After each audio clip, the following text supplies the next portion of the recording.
Hello दोस्तों, आप देख रहे हैं स्टडी इन हिंदी और हम आज आपको साइंस के 110 क्वेश्चन का प्रैक्टिस सेट लगवाएंगे।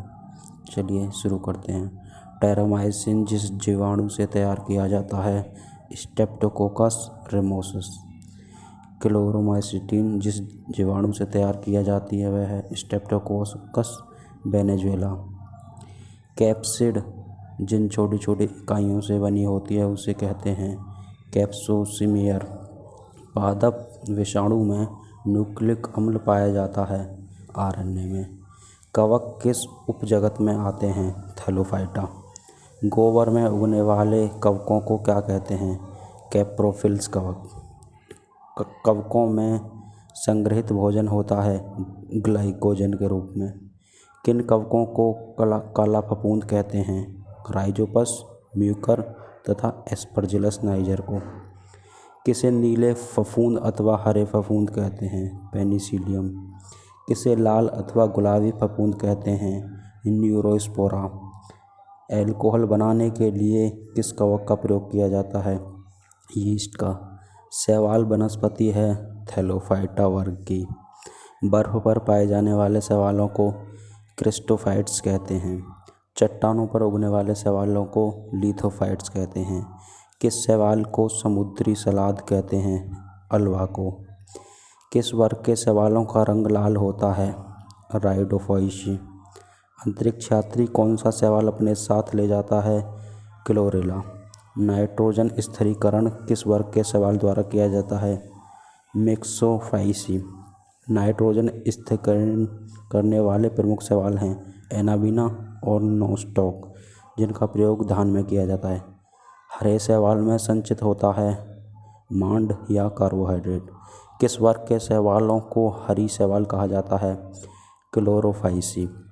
नीली हरी शैवाल में प्रकाश संश्लेषण का उत्पाद है ग्लाइकोजन। पशुओं के चारे के रूप में प्रयोग किया जाता है टेरिडियम को। वह टेरिडोफाइटा पौधा जिससे सोना निकलता है एक्विसेटम। कवक और शैवालों का संबंध होता है परस्पर सहजीवी जैसा। कवक शैवालों को देता है जल, खनिज और विटामिन्स। लाइकेन के 3 प्रकार हैं क्रस्टोम, फिलियोम्स, फ्रूटियोम्स। पेड़ों की छालों पर उगने वाले लाइकेन्स को कहते हैं कॉर्टिकॉल्स। काली चट्टानों पर उगने वाले लाइकेन्स कहलाते हैं सेक्सिकॉल्स। जापान में किस लाइकेन का प्रयोग सब्जी के रूप में किया जाता है इंडोकार्पन। मिर्गी की औषधि किस लाइकेन से प्राप्त किया जाता है परमेलियन सेक्सटिलिस। सारगोपास कहा जाता है साइकस को। सैंडम का तेल, सैंड्रस का तेल निकाला जाता है देवदार की लकड़ी से। शाही बनाने में काम आने वाला टैनिन प्राप्त होता है सूखा नामक पौधे से। समुद्री शैवाल में होता है आयोडाइड। लेमिनेरिया है एक समुद्री शैवाल। अल्कोहल उद्योग में प्रयुक्त कवक है खमीर या यीस्ट। हड्डियों का प्रयोग उर्वरक के रूप में किया जाता है क्योंकि इसमें पौधा पोषक तत्व होता है। कौन सा पोषक तत्व फास्फोरस। वृक्ष के तनों में रहने वाले प्राणियों को कहा जाता है वृक्षवासी। सामान्यतः प्रयोग किए जाने वाला मसाला लौंग प्राप्त होता है पुष्पकली से। पुष्प का वह भाग जिसके द्वारा प्रकाश संश्लेषण किया जाता है बृहदलपुंज। वृक्ष वल्लियों की संगणना द्वारा वृक्षों की आयु का आकलन करना कहलाता है डेंड्रोक्रोनोलॉजी। वह फल जिसमें असली फल भी है और दिखावटी फल भी मौजूद है काजू। जिस फल के बनने से अंडाशय के अलावा पुष्प के अन्य भाग सहायता करते हैं उसे कहते हैं असत्य फल। कुनैन का प्रयोग होता है मलेरिया के रोग के उपचार में। मूसला जड़ पाई जाती हैं मटर, सरसों और सेम में। आयोडीन का सर्वोत्तम स्रोत है शैवाल। वह वनस्पति जिसे एल्फा नाम से जाना जाता है घास। प्लेटलेट्स की संख्या रक्त में पाई जाती है 2 से 5 लाख घन मिलीमीटर। रक्त में WBC की तुलना में अधिक होता है प्लेटलेट्स। DNA पाया जाता है केंद्रक, माइटोकॉन्ड्रिया तथा लवक में। शिशु का पितृत्व ज्ञात करने के लिए तकनीक प्रयोग की जाती है डीएनए फिंगरप्रिंटिंग। डीएनए में उपलब्ध वह यौगिक जो एमिनो अम्ल नहीं बनाता है टायरोसिन। डीएनए संवाहक होता है आनुवंशिक लक्षणों का। Centre of DNA fingerprint and diagnostic CDFD अवस्थित है हैदराबाद में। डीएनए संश्लेषण का प्रतिपादन किया था आर्थर कॉनबर्ग ने। डीएनए का मूल मात्रक है न्यूक्लियोटाइड्स। पौधे में भोजन पदार्थों का परिवहन करता है फ्लोएम। पौधे में पत्तियों में पाया जाने वाला अति सूक्ष्म छिद्र होता है स्टोमेटा। पौधे में गैसों का विनिमय होता है स्टोमेटा से। परागण मुख्य रूप से होता है हवा, पानी और कीटों द्वारा। परिस्थिति इकोसिस्टम शब्द का प्रयोग सर्वप्रथम किया था H. रिटर ने। वर्णांधता की खोज किया था हेर्नर ने। तंत्रिका कोशिका की लंबाई होती है 90 सेंटीमीटर लगभग। शरीर में वह स्थान जहाँ पीयूष ग्रंथि स्थित होती है मस्तिष्क के आधार में। गुणसूत्र रहते हैं कोशिका के केंद्र में। तंत्रिका तंत्र का वह भाग जो आंतरिक अंगों की क्रियाओं को नियंत्रित करता है मेडुला ऑब्लिंगेटा। जीन की कार्यात्मक इकाई को कहते हैं सिस्ट्रोन। टेस्ट ट्यूब बेबी का अर्थ है पात्र निषेचन और फिर गर्भाशय में प्रतिरोपण। आप देख रहे हैं स्टडी इन हिंदी चैनल। आनुवंशिक किसकी इकाई है? जीन्स की। तंत्रिका तंत्र की आधारभूत इकाई है न्यूरॉन। हमारे शरीर की वह कोशिका जिसमें सबसे कम पुनर्योजन शक्ति होती है मस्तिष्क कोशिका। आधुनिक आनुवंशिकता का पिता किसे कहा जाता है? वाटसन को।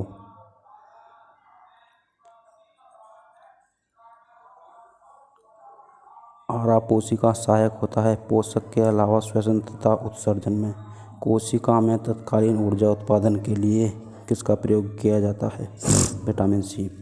पेप्सिन एंजाइम भोजन में प्रोटीन को बदल देता है पेप्टोन तथा पॉलीपेप्टाइड में। चाय तथा कॉफ़ी का संगठन कैफीन होता है एक मूत्रवर्धक। मूत्र में कैल्शियम प्लस के अधिक क्षरण होता है विटामिन डी की कमी के कारण। मांसपेशियों में पीड़ा का कारण है विटामिन सी की कमी। किस विटामिन में कोबाल्ट होता है? Vitamin B12। एक प्रकार का मिश्रित जीव है लाइकेन। पसीने का मुख्य उपयोग है शरीर का ताप नियंत्रित रखने के लिए। मांसपेशियों में किस अम्ल के जमा होने से थकान का अनुभव होता है? लैक्टिक अम्ल। कोलेस्ट्रॉल है एक स्टेरॉयड। वह रेडियो समस्थानिक जिसके परिवहन तंत्र में खून के थक्के का पता लगाने हेतु प्रयोग किया जाता है सोडियम 24। मनुष्य के अंगों में से हानिकारक विकिरण से सबसे कम सुप्रभाव अंग है मस्तिष्क। वृक्क किस पोषक तत्वों का अधिशेष भाग का निष्कासन करता है? शर्करा, एमिनो अम्ल आदि। पेशीय तंत्र संकुचन कभी कभी बंद कर देते हैं क्योंकि ऐसा अधिक लैक्टिक अम्ल जमा होने के कारण होते हैं। जिगर में प्रोथ्रोम्बिन नामक पदार्थ के निर्माण में भाग लेता है रक्तस्राव रोधी पदार्थ। मूत्र का सापेक्षिक घनत्व होता है जल से अधिक। वसाएं होती हैं जल में अघुलनशील और फैट में घुलनशील। रुधिर स्कंदन में प्रभावी विटामिन है विटामिन के। सीमेंट और अस्थियों दोनों में ही विद्यमान होने वाला तत्व है कैल्शियम। कैरोटीन प्रोटीन शरीर में पाया जाता है बालों और त्वचा और नाखूनों में।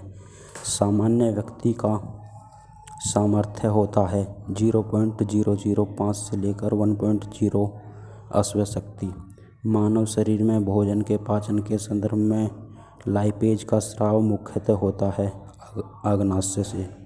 वह तत्व जो मानव जाति में प्राकृतिक रूप से नहीं पाया जाता है सीसा।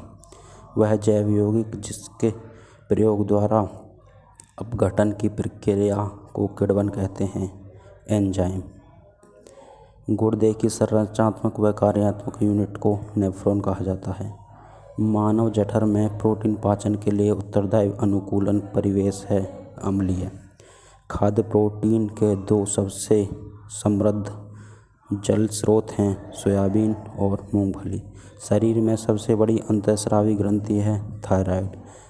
आजकल दूध को संतुलित आहार नहीं माना जाता है क्योंकि इसमें अभाव है आयरन और विटामिन सी का।